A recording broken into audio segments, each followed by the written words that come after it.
Welcome. You're listening to The Hill by Thieves Theater. I'm Gabriele. And I'm Nick, and we're Thieves.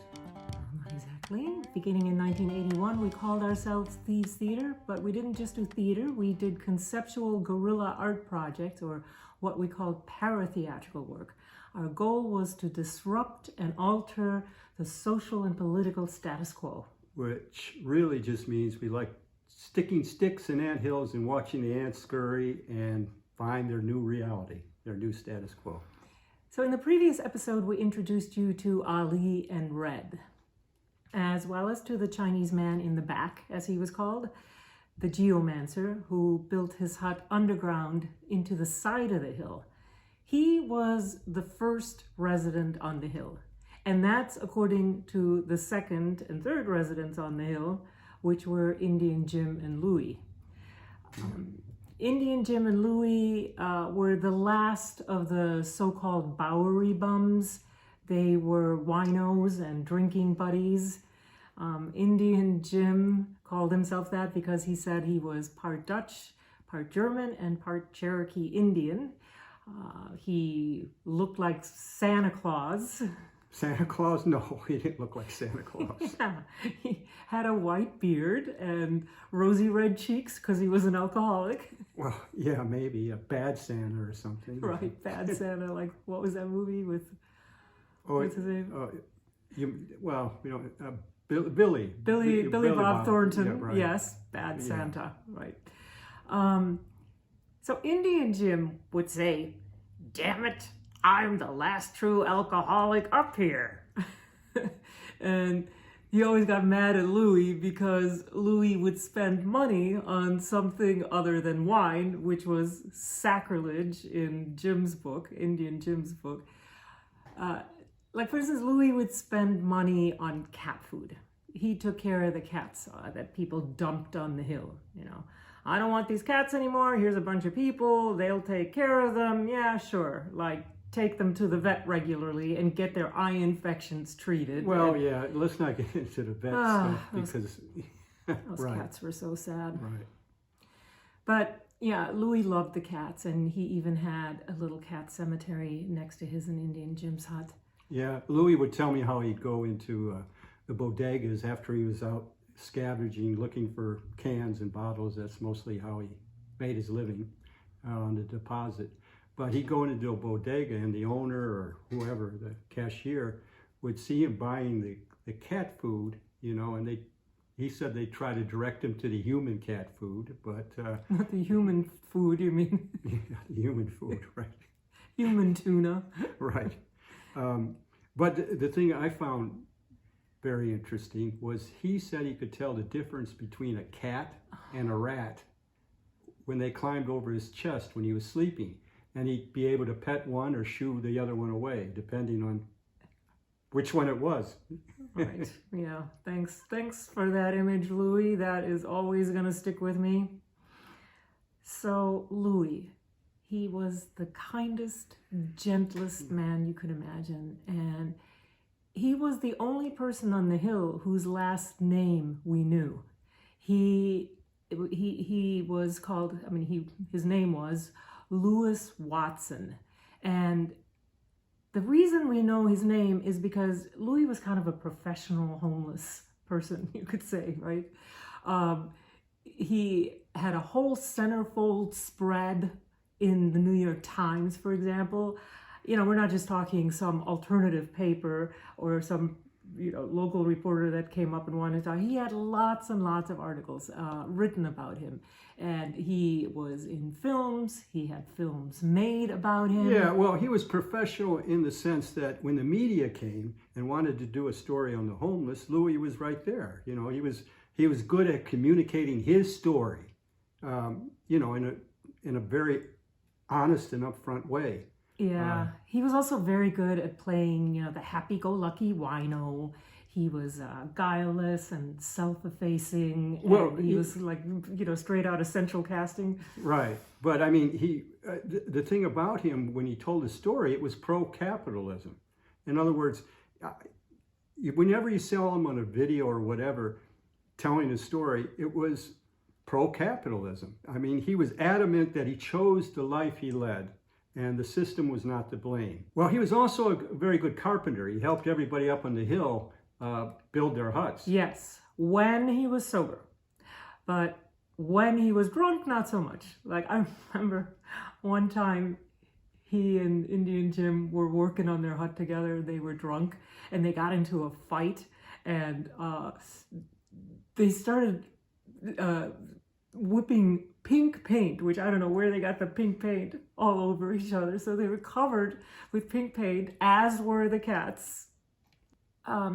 Earlier that day, that same day of the fight, Louie was in a music video that was being shot on the Manhattan Bridge. Again, you know, Louie was your homeless casting of choice. And they came back 5 days later wanting to finish the shoot, but Louie was drunk. He was still too drunk to participate, and he still was covered in pink paint. So, you know, he couldn't necessarily be counted on if you had more than a one-day shoot. Right.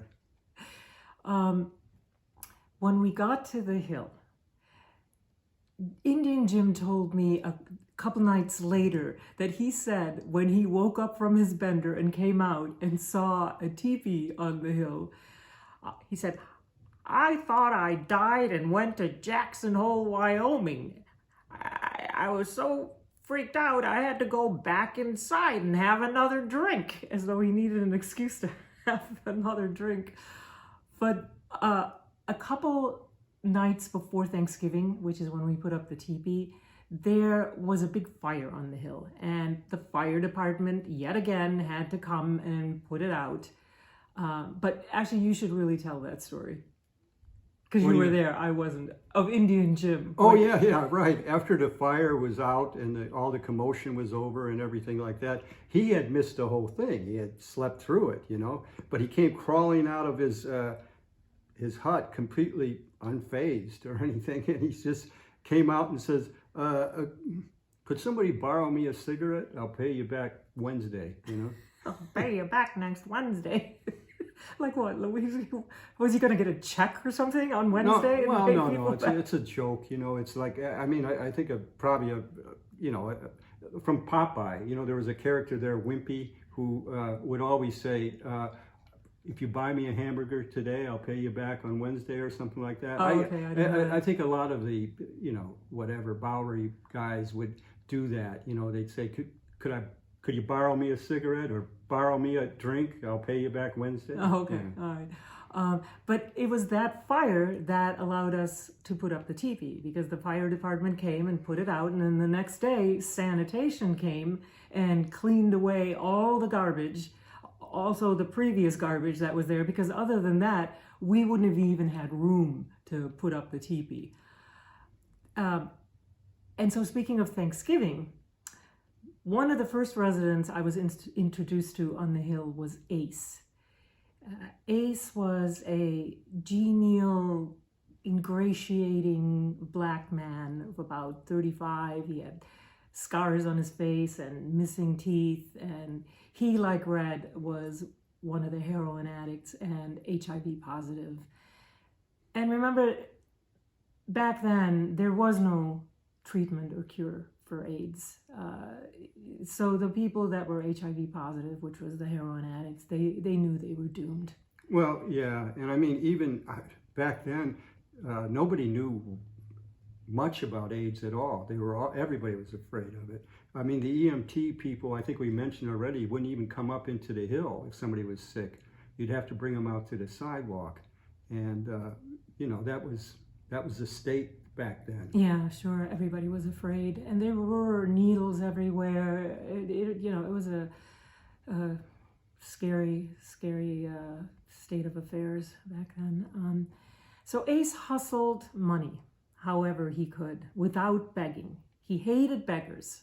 I think we mentioned this before, that a lot of the people on the hill were thieves, or I should say those that were thieves They hated beggars. They felt very strongly Well, about that. I mean, there weren't many beggars up on the hill. I mean, they were all doing something else. Donald was the only one of the brothers, who always stood up on the Manhattan Bridge and over by the Holland Tunnel. And he made a good living begging. I think most people were just jealous that he could get so much money doing it. Ace, before, when I was hanging out there for the 6 weeks, Ace was one of the first people that sort of talked with me a lot. And so one time I gave him a job with Man with Van. I worked for Charlie Zuckerman. Remember Charlie Zuckerman. He said, they don't make them like me anymore. And that was Yeah, true. he was a props guy for Broadway. And at the time, you were working on the Grand Hotel Right. Roadshow, right? Right. So I was collecting props with Charlie on that. And I brought Ace in and to work with me, in the van.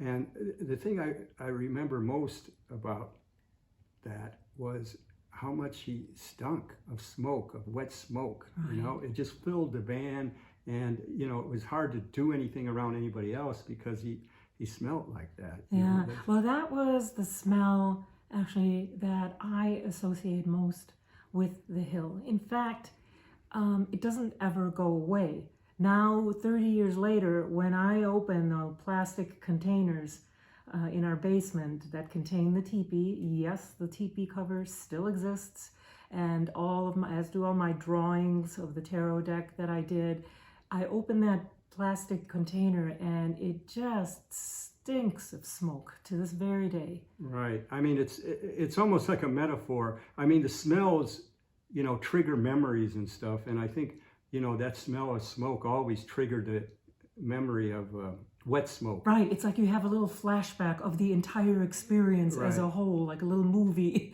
that smell, that wet smoke smell triggers. Right. But at the end of that day, I paid Ace cash. I gave him money, and and I finally got a handle on that day on what really was ruling, what the ruling party up at the hill was.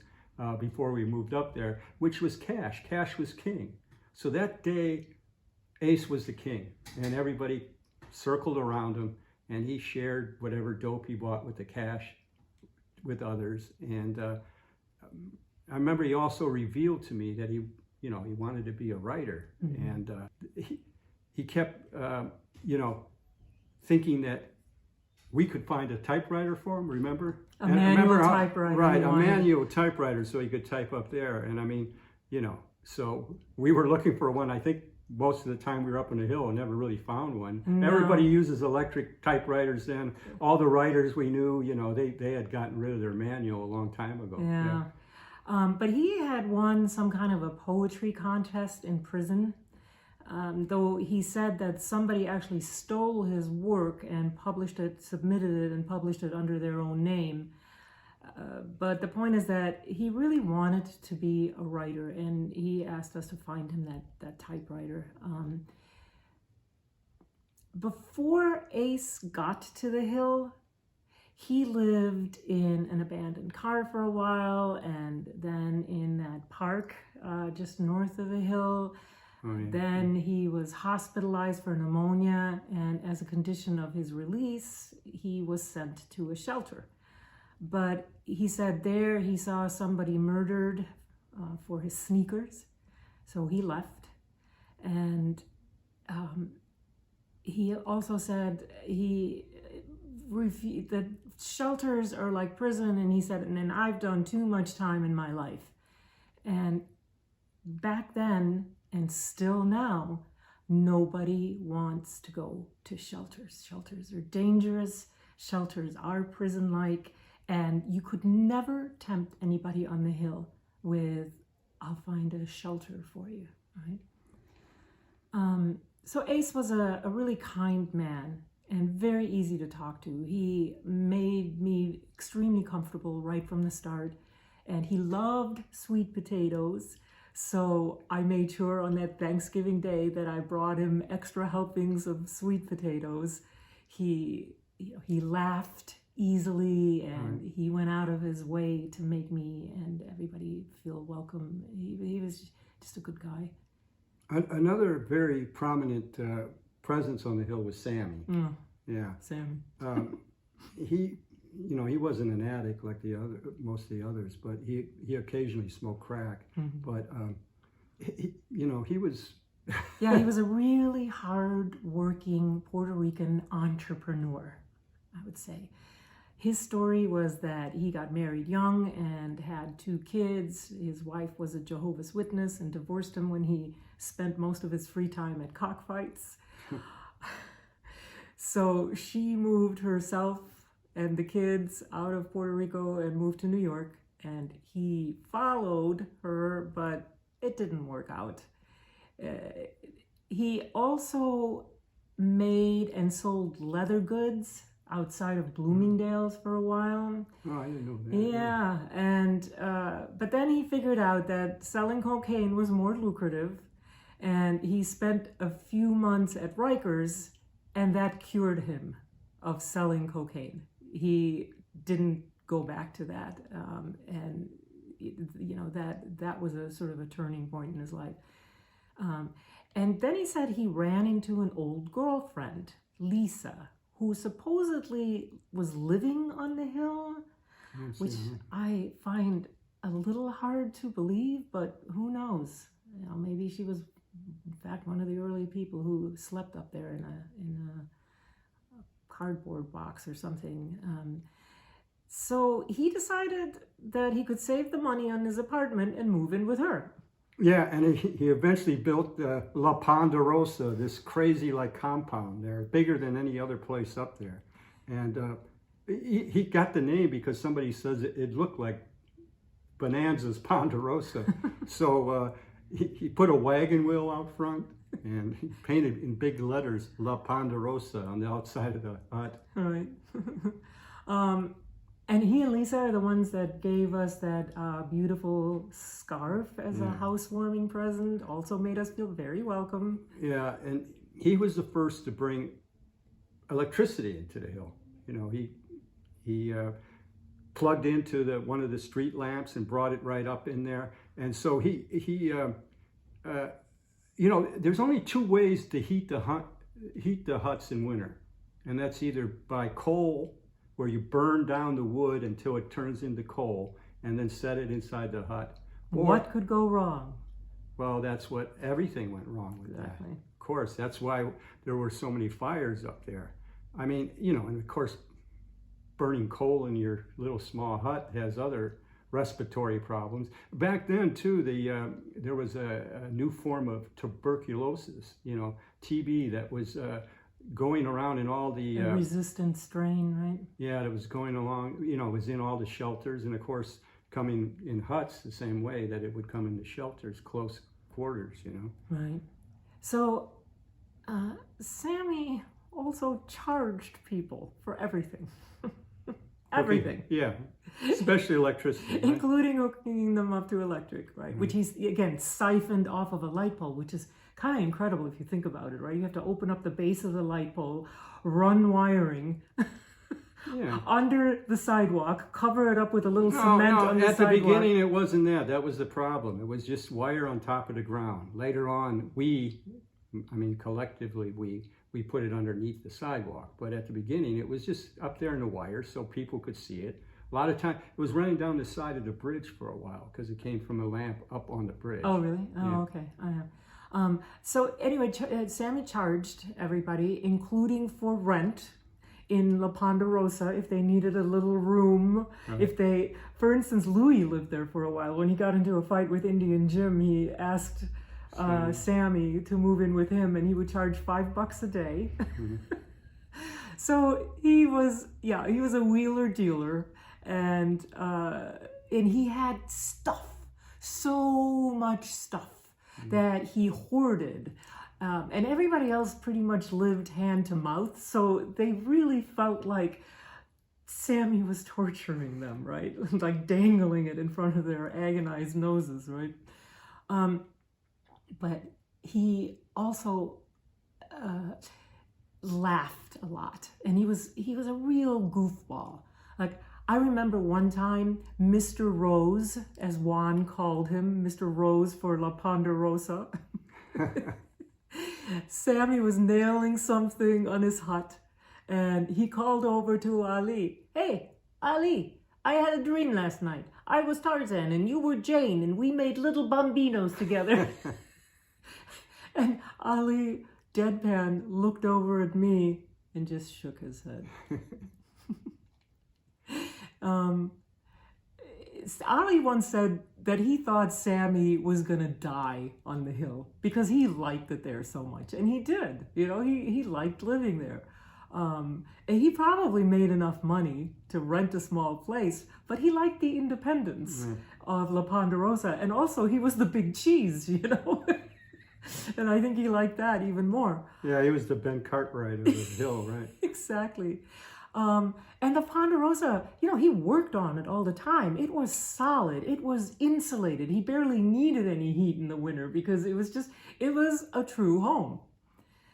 So, although Ali and Sammy could sometimes have a pretty contentious relationship, partially it's because they were both really smart. And by the way, Ali had a master's degree in business from the University of Michigan. I know. Yeah. And when Ali got arrested and he was gone for, I don't know, maybe a couple months, I don't quite remember how long, but he disappeared for a while. But when Ali came back to the hill, Sammy went up to him all manly like and shook his hand, and welcomed him back to the hill, you know. And that was after Juan goes, Ali, and ran up to him and hugged him. Yeah, right. I mean, it was like a little community there, right? Very much. I mean, Sammy had his girlfriend, Lisa. I think she probably turned tricks like some of the other women on the hill. You know, it was hard for women to make the theft kind of game. Although Sue did a lot of that, but you know, we'll talk about her. But you know, Lisa would go out, you know, and Sammy wouldn't let anybody talk to her. No, but she left every morning with really heavy makeup, which made you think that. And then come back a few hours later, though. Right. You know, I mean, not to a job, regular job, I guess. You know, but you know, that's basically what it was up on the hill, where it was a man's world, and the women were attached to the men in either as protection and sometimes almost similar to a pimp arrangement. Yeah, they were. They pimped them, right? And some others weren't that, but you know, it was that was common up there. So, right, it was a man's world, and Sammy had a real tight rein on Lisa. Like one time, she came out of La Ponderosa and said, "Good morning" to me. And Sammy said, "I already said that." And then she asked him, "Can I give a message to Red from Tito?" And Sammy was just silent, didn't say a word. So she went back inside to the Ponderosa, right? And I found out later that she had actually just had a baby a month or so before we got to the hill, and that she had 3 kids with Sammy, and they sent all 3 of them to her mother in Virginia to be raised. Well, Sammy was a big presence on a hill. I mean, he was a slight guy, and but he did everything big. You know, he smiled big, he joked big, you know, he got angry big. He took up a lot of space, both with his compound and his personality, right? He was a workaholic, really. He was working all the time. He got up early, and he had some part-time jobs now and then, like the tile place a few blocks down. He would unload tile for them sometimes. But one thing he got paid to do was haul away skids from different businesses. From deliveries. Yeah, because nobody wanted, you know, the skids after they were empty. And that they were good for 2 reasons, because they were burnt up there, even summer or whatever, they'd burn them in the barrel. But, you know, the other stuff that he scavenged and found all over the place, he would sell it every couple weeks at a flea market over in Soho. I gave him a ride over there in the van once, but otherwise he had one of those big mail carts that he put all the stuff in and set up a little booth in a flea market in Soho. So, you know, he was enterprising like that. Very much. And he could be a real hard ass. He once said, people just take advantage of me when I'm nice, so I'm better off being an asshole.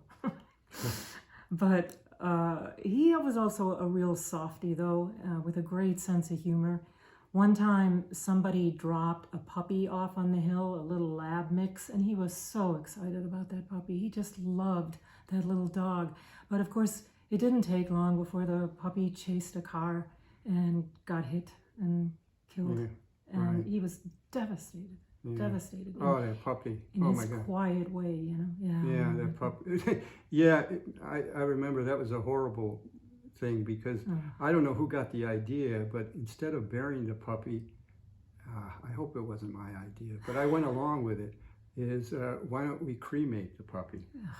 So the idea was to get the fire barrel going real hot and put the puppy in there and cremate it. It was just a total disaster. I can't... No, okay, never mind. Yeah, all right. You called me yeah, okay. at Pacific Studio telling me what you're doing, and I said, you're doing what? Yeah. Do you know how much heat it takes to cremate? Yeah, so eventually the puppy did get buried, but I mean, first that horrible scene had to happen. So, but you know, talking about Sammy though, we got to really introduce Juan, because the two of them were a constant comedy routine that was going on all the time. Their dialogue was just hilarious back and forth. It was just insane. Juan was a very simple Black Puerto Rican man. His parents supposedly owned an apartment building in Greenwich Village. His brother was a cop, and he had a wife and 2 kids. But he screwed up a lot, and he would get fired. And one time he got hurt on the job, and that really took him out of commission, and then his life fell apart. But we knew him mainly as this man-child with the intellect of, what, a 12-year-old maybe? You know, Sammy loved to mock him because one time, and he never let him forget this one, Juan came running up to the hill, and from far away, like over across Canal Street, everybody, hey, Sammy, my mom gave me $5 for crack. My mother gave me $5 for crack. And Sammy would never let him forget that. He would mock him all the time. Hey, Juan, did your mother give you $5 for crack? Shut up, Juan, was by far the most often used expression on the hill, mostly by Sammy. Shut up, Juan. Yeah, but we all laughed at Juan. Juan would come into the yard. He'd be yelling before he'd get into the yard. Good wood, good wood. Wood he had collected, you know, for the fire. To this day, we say good wood. Yeah. When we're working on something ourselves, good wood. Yeah, right. So. And one day, Juan came back terribly sad and was telling everybody in tears that his grandmother died, and it was heart-wrenching. It was just, because Juan was just a sweet, innocent kind of guy. And you know, when things started turning bad on the hill, dark and violent, Juan really suffered because they would beat him up.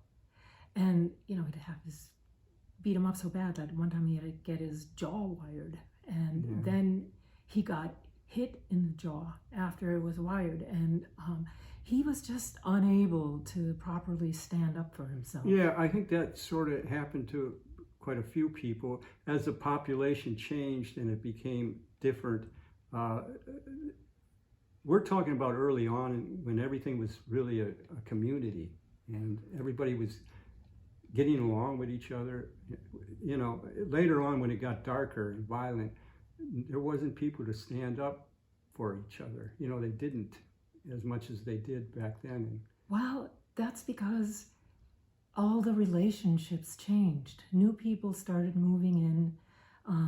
You know, drugs started to be sold on the hill, which was not allowed at the beginning. You had to score elsewhere. You could do drugs on the hill, but that's when things went south.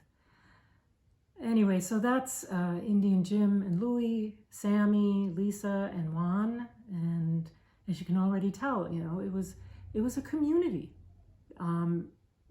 They lived in harmony. Harmony? Yeah, sort of harmony. Okay. Yeah, it was fun. It was They fun. fought like cats and dogs, but they laughed. They laughed a lot also, right? They liked each other and they looked out for each other. Right. So that is some more of the initial core residents, and we'll continue with that in the next episode. Yeah. Thank you for listening to The Hill by Thieves Theater, and if you like what you hear, don't forget to like, subscribe, and hit that bell so that you get notified when our next episode is out. And check out our website at thievestheater.org, where you can also buy Gabriele's book. And follow us on Instagram and Twitter at TP on the Hill. That's TIPI on the Hill. Thanks for listening.